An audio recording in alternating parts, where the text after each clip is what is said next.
Un viaje que terminó en tragedia. Al menos 7 personas fueron víctimas fatales del accidente en donde la van en la que viajaban se volcó en la carretera federal que conduce de Valle de Santiago a Yuriria, en el estado de Guanajuato.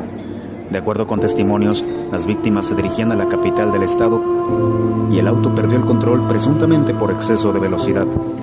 Si bien se manejaba el dato de que una joven permanecía sin ser encontrada, la llegada de peritos arrojó que la joven yacía más lejos del siniestro pero sin signos vitales. Aunque el suceso ocurrió cerca de las 9 de la mañana, el operativo tardó todo el día principalmente para retirar el vehículo, el traslado de heridos y el resguardo de los occisos.